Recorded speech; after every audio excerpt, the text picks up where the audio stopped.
The dining room went silent the moment 9-year-old Marcus Jennings set down his juice cup and said, in a voice too calm for a child, "That man isn't dead."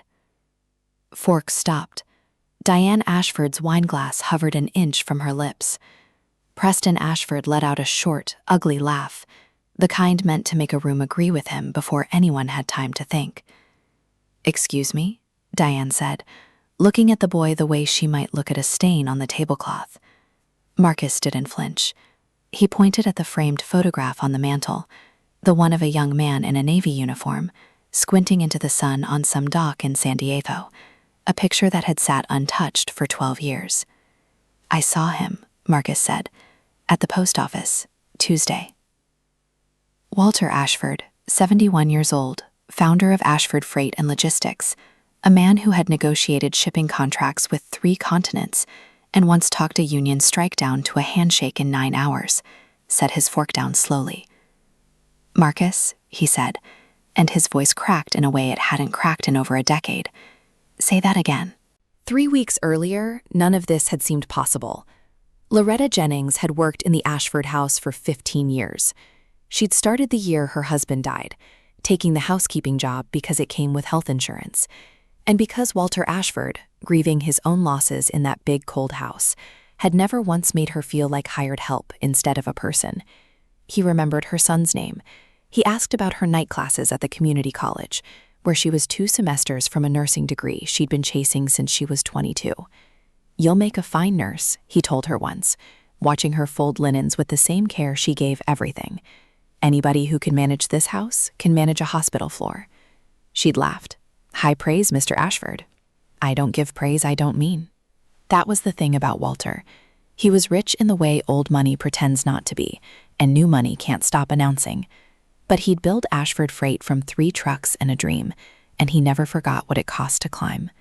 His wife, Eleanor, had died 8 months ago, a stroke, sudden, no warning, gone before the ambulance made it 3 blocks. Since then, the house had gotten quieter, and Walter had gotten smaller in a way that worried Loretta more than she let on. His children worried her more. Diane, 52, ran a boutique investment firm that hadn't turned a profit in 2 years, but still funded a lake house and a wardrobe budget that could feed a small country. Preston, 48, had been between ventures for the better part of a decade, ventures that always seemed to need his father's money to launch and never seemed to pay it back. And then there was Daniel. Daniel Ashford, the middle child, had died 12 years ago in a boating accident off the coast of Portugal, or so the family had been told. No body was recovered. A foreign death certificate had been issued, translated, notarized, filed. Walter had grieved him harder than he grieved anyone, because Daniel was the son who'd never asked him for a dime, who'd joined the Navy instead of the family business, who'd stopped speaking to his father after a bitter argument about the company's direction 2 years before he died. Walter had spent a decade regretting words he never got to take back. Loretta remembered the day the news came. She remembered Walter sitting alone in his study until 2 in the morning, the light under the door the only sign he was still breathing. She had no idea, not for 1 second, that the story was a lie. The dinner where Marcus spoke those 4 words wasn't supposed to happen at all. School had let out early for a teacher conference. Loretta had nobody to watch him, and Walter had waved off her apology before she finished it. "Bring him," he'd said. "I like the company." Marcus sat at the corner of the table with a coloring book and half his attention, which was apparently more attention than anyone else at that table thought he had. After the words left his mouth, the room seemed to hold its breath. "He's a child," Diane said too quickly, too sharp. "He's confused." "I'm not confused," Marcus said. "I saw him getting his mail. He had the same eyes, and a scar right here." He touched his own eyebrow. Preston stood, chair scraping. "This is absurd. We're going to let a 9-year-old... "Sit down, Preston," Walter said, and something in his tone made the room obey. He looked at Loretta, who stood near the kitchen doorway, her hands twisted in her apron out of old habit, even though she hadn't worn an apron in years. "Loretta, has he ever lied to you about anything that mattered?" "No, sir," she said, and meant it completely. "Not once." Walter turned back to the photograph on the mantel, the young sailor squinting into a sun that no longer existed for him, and something in his chest, grief, hope, 12 years of unfinished sentences, cracked open all at once. "Marcus," he said quietly, "can you show me exactly where you saw him?" The post office was 3 blocks from Marcus's school, a squat brick building with a flag that never seemed to stop snapping in the wind. Walter drove there himself the next morning, Loretta in the passenger seat, because Marcus had insisted she come, and because Walter, if he was honest, didn't want to face whatever was waiting for him alone. The postmaster remembered the man Marcus described. Comes in about once a week, box 114, keeps to himself. Box 114 was registered to a name Walter had never heard, David Ashwood. He stood in front of that little brass door for a long moment before he understood. David Ashwood, Daniel Ashford, the kind of alias a scared man builds when he wants to disappear but can't quite let go of who he was. "He's alive," Walter said, so quietly Loretta almost didn't hear it. "My son is alive." It took 11 days to find him, 11 days of quiet, careful searching, because Walter refused to call the police or hire private investigators who might spook a man who'd apparently spent over a decade in hiding. He used something better, patience, and the postmaster's willingness, for the price of a very generous donation to the local Little League, to mention when box 114 might next be checked. Daniel Ashford was found on a Thursday morning, coming out of a laundromat 2 miles from his father's house, wearing a work jacket with an oil company's logo stitched over the pocket. He looked older than his 45 years. He looked, Walter thought, like a man who'd been running so long he'd forgotten what he was running from. "Dad," Daniel said, and the bag of laundry fell out of his hands. Neither of them said anything for a long time. Then Walter, 71 years old, a man who had negotiated with unions and governments and men who tried to swindle him out of millions, crossed the parking lot and wrapped his arms around his son like he was trying to make up for 12 years in a single hug. "I'm sorry," Daniel said into his father's shoulder over and over. "I'm sorry, I'm so sorry." "You're alive," Walter said. "That's all that matters right now. You're alive." The truth came out slowly, the way truths do when they've been buried under years of shame. Daniel hadn't drowned in Portugal. He'd been drowning in something else, a gambling debt he'd accumulated overseas, threats against him that felt, at the time, more real than they probably were, and a shame so total he couldn't imagine facing his father with it. A friend in the Navy, a man with contacts and a flexible relationship with foreign paperwork, had helped him vanish. Daniel had told himself it was temporary. Temporary became a year became 5. By the time he'd worked off the debt and cleaned up his life, factory work, then trucking, then the oil company job, too much time had passed, and the lie had calcified into something he no longer knew how to undo. He'd come back to the city 18 months ago, close enough to see his father's house from a hill on the highway, and hadn't been able to make himself knock. "Why now?" Walter asked him, the two of them sitting in the study where Walter had once grieved him until 2 in the morning.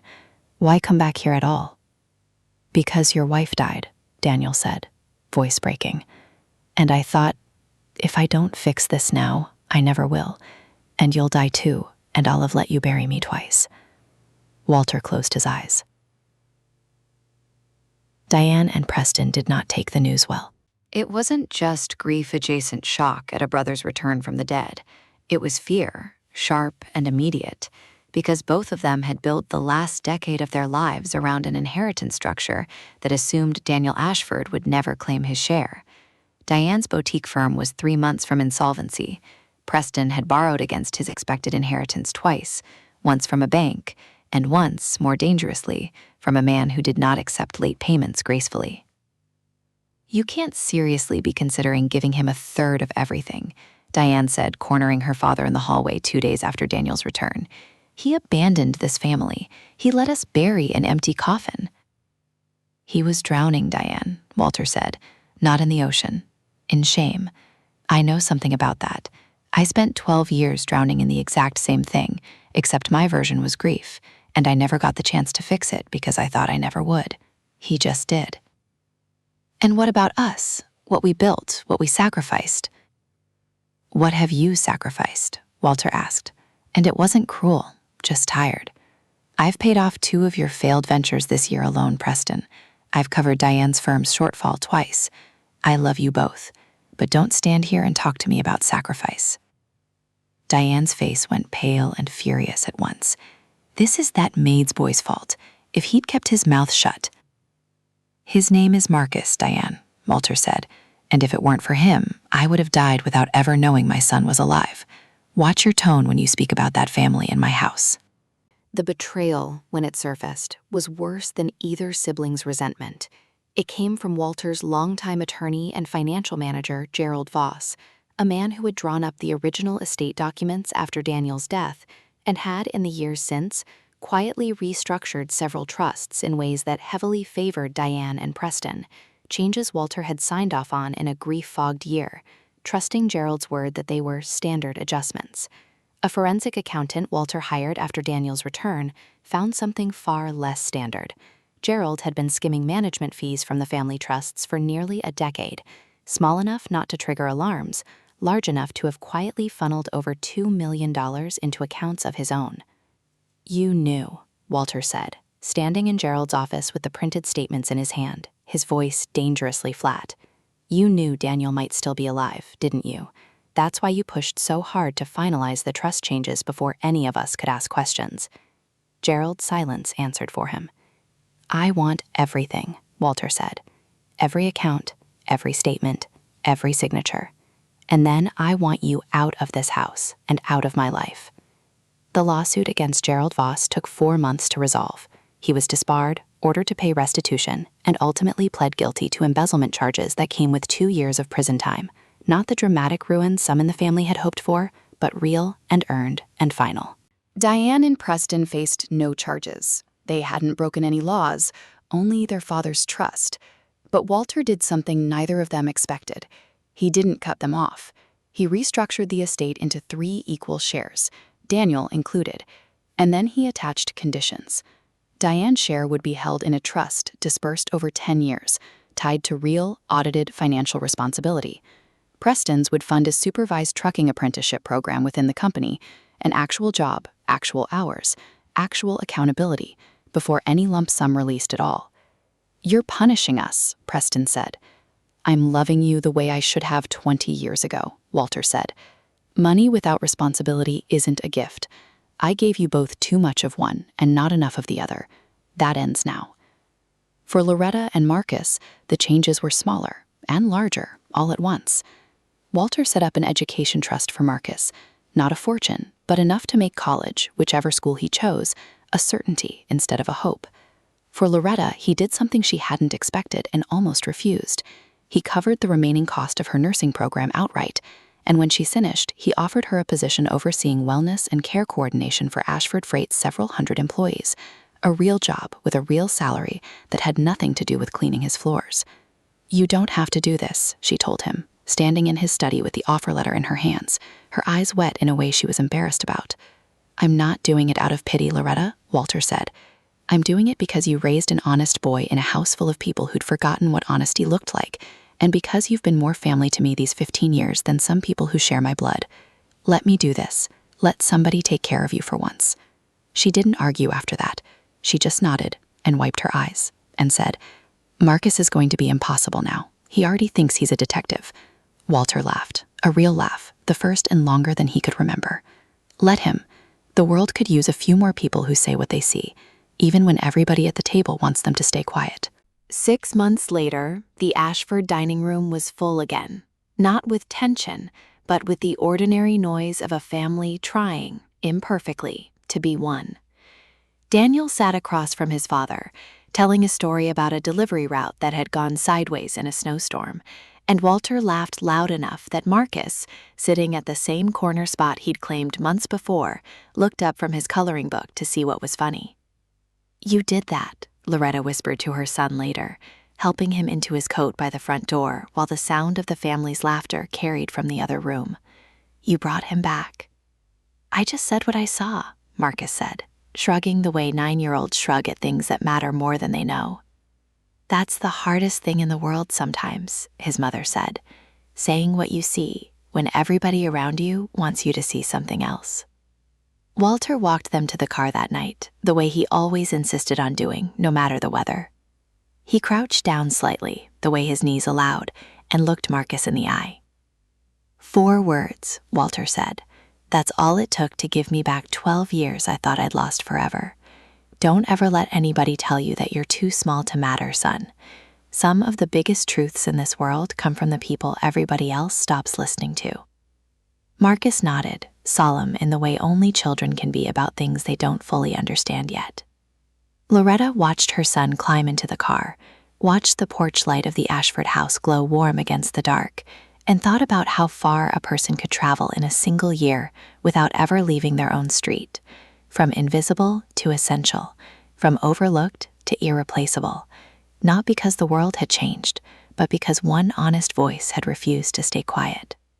Behind them, the house that had spent 12 years holding its breath around a grave that was never filled, finally, fully exhaled.